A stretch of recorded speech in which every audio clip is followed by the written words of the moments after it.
Hi, I'm Sarah Cowgill, along with Andrew Moran, Tim Donner, Scott Cosenza, and Graham Noble, and this is the Conservative Five, an online TV production of Liberty Nation News.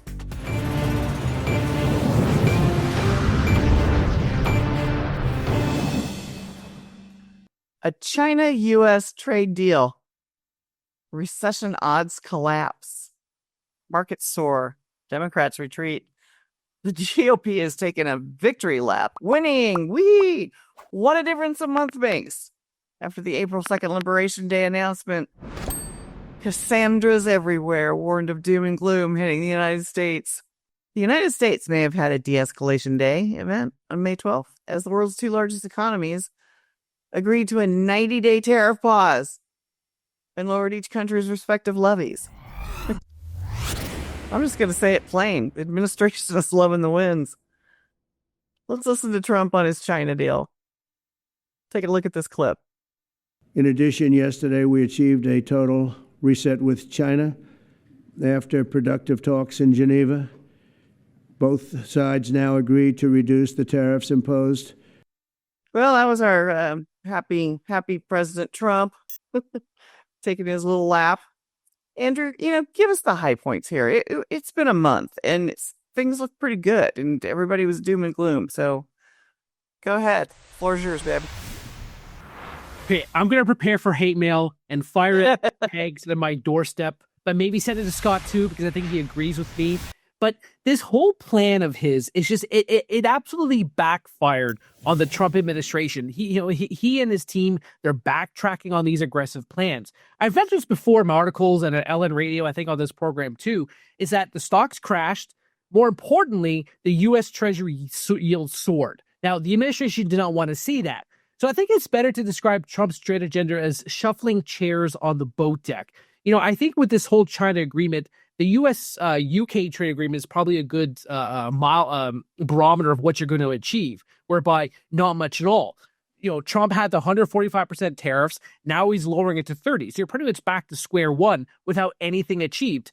During a press conference, the one that you aired, he was asked, "Do you trust China is going to follow through on its promises, including removing non-trade or non-monetary trade barriers?" And he said yes, because China really wants to deal very badly. But if you read the National Trade Estimate Report from the U.S. Trade Representative's Office, the prelude pretty much to the Liberation Day event, it made a long list of all the non-tariff trade barriers that the United States wants China to abolish. One of them is, of course, the industrial subsidies. For an economy that's on the brink of a recession, or perhaps if you listen to Scott Bessent, a depression, how the heck would Beijing do that? Beijing would not overnight saying, okay, we're removing all these subsidies for manufacturing companies or tech companies or whatever the case.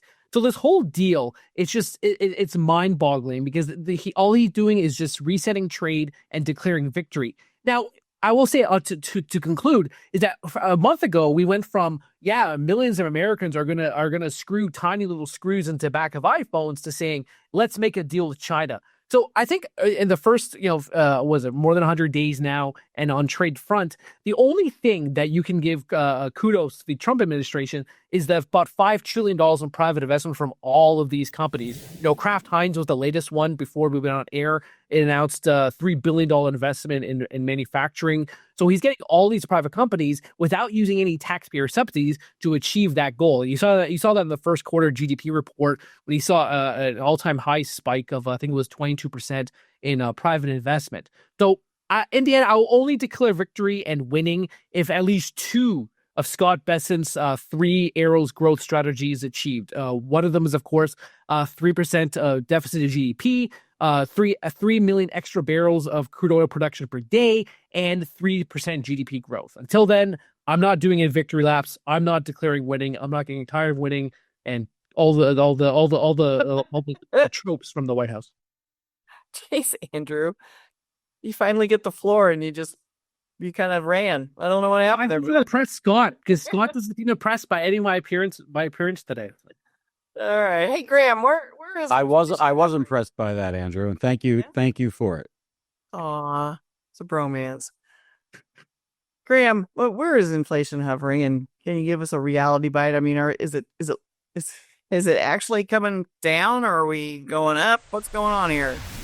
Well, it's maybe too early at this point to tell, really. Again, because we're less than 4 months into this administration, and we're only 5 months into the year, and of course, what happens now, or what happened last week or the week before in terms of trade deals or any kind of major economic moves may not be reflected in the inflation numbers for a couple of months yet. So we don't really know. But right now, annual rate.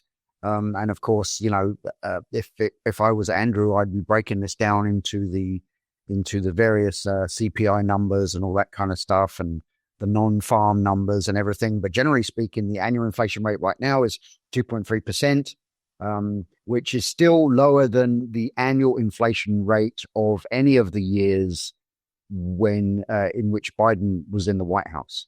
And in fact, during Trump's last term, inflation, the highest annual rate of inflation was still significantly lower than the lowest annual inflation that we enjoyed under Joe Biden. So right now it's 2.3%.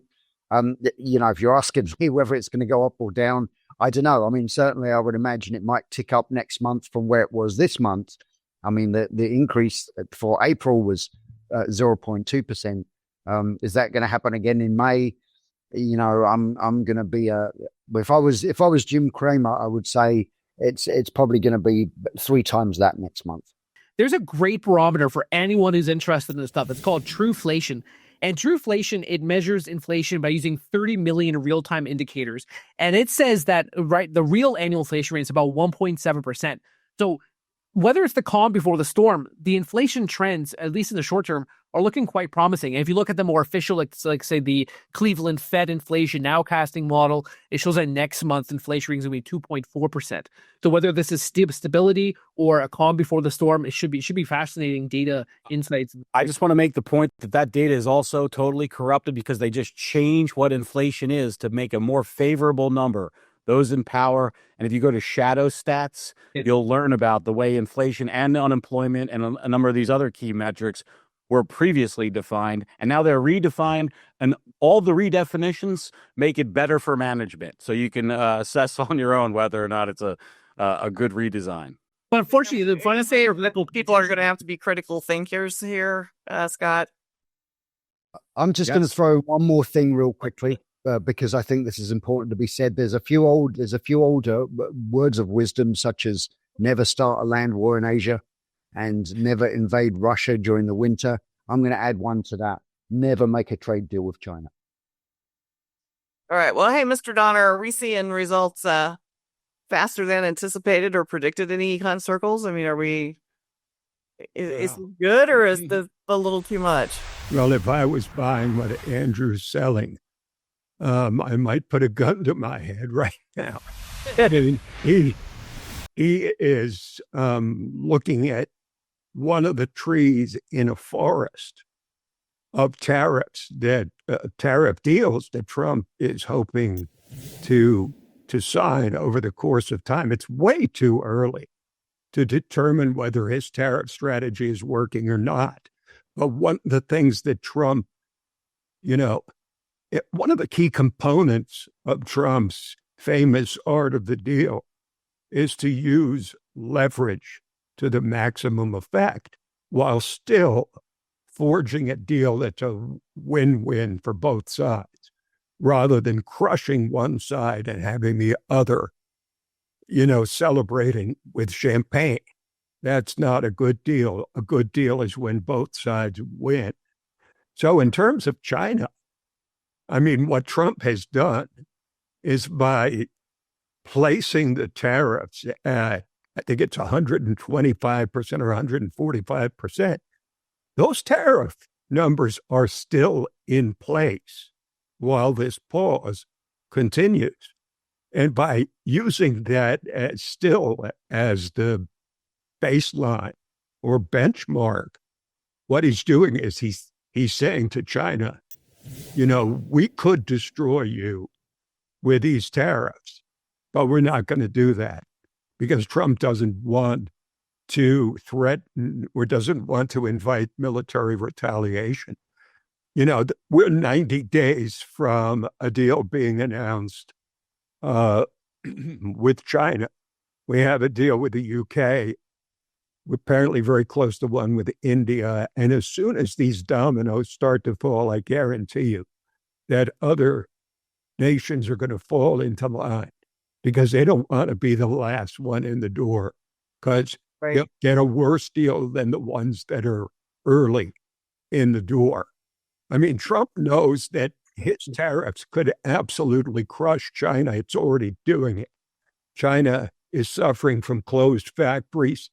Tens, hundreds of, if not millions of factory jobs have been lost. And the economy is suffering greatly because it is a manufacturing and export economy. It relies on exports, particularly to the United States.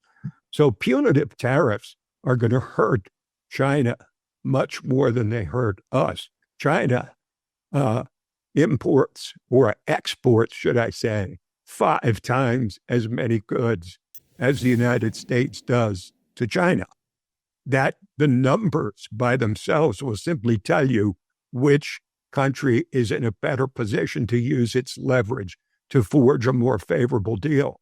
So, China could be looking at its own economic future, its own economic survival.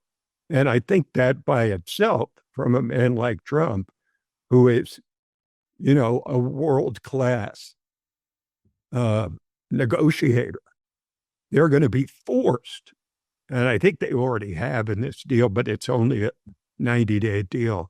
They're going to be forced to come to the table and make concessions, not because Xi Jinping likes Trump or because China wants to give the U.S. a break, but as a means of survival. Sarah, I want to make a point here, which is in contravention, I think, to the point that Tim just made. And it is that our demand for Chinese goods means that it's a bad deal for America to have high tariffs imposed because those tariffs are imposed on Americans. Sure. And it is Donald Trump standing in the way and introducing government friction to a transaction that can be operated without such friction. And I think he sees a political win there. And he is, somehow made himself the spokesman or a person who is, buoying American manufacturing concerns when I would prefer him stand for free trade and not impose increased tariffs on the American people. And then just in terms of the politics of it, the notion that he called up Jeff Bezos when he heard that they were going to line item the tariff amount on Amazon and said, basically, if we believe the reports, at a conniption fit, don't do it. Well, why? If we're so proud of all of our policies and this is a necessary thing for the American people, why not support it with letting people see where the money's going? Well, I think that's because he's not in favor of it, and it's to American people's detriment. I know, my house is full of a bunch of stuff that is low-cost Chinese goods because that's what I've preferred in the market when I went to buy it. The camera I'm speaking, that's viewing me now, I'm sure was made in China. I haven't checked, but probably the pen in my hand, China. And it's an additional cost for Americans. So I just want to make that. It's also an additional cost for Chinese, but Trump has a larger strategy in mind, which is to have the goods that are being made almost universally in China made in the U.S., bought and sold and manufactured in the United States. Now, that's a long-term gain. That's changing the entire structure of the world economy, essentially.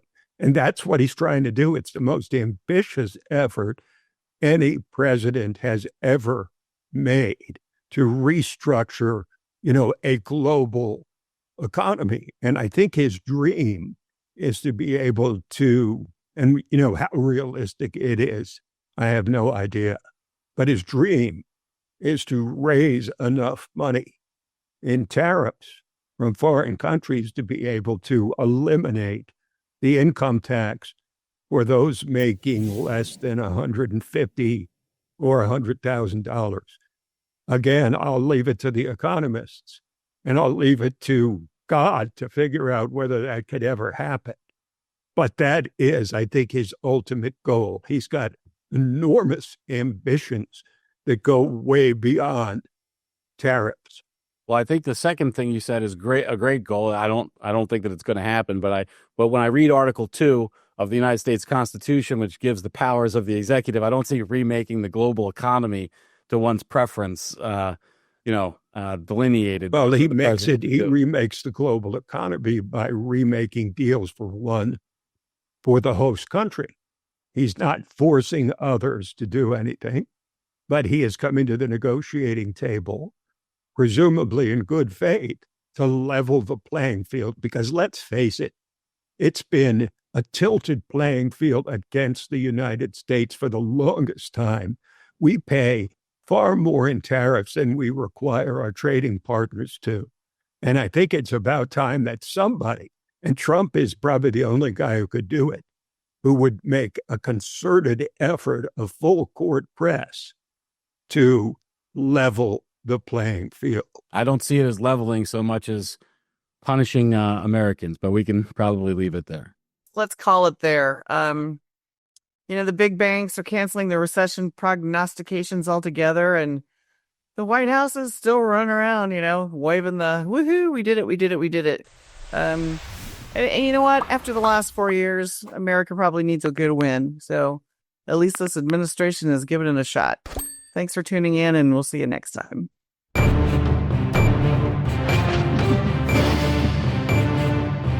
That's it for our Conservative 5 panel today.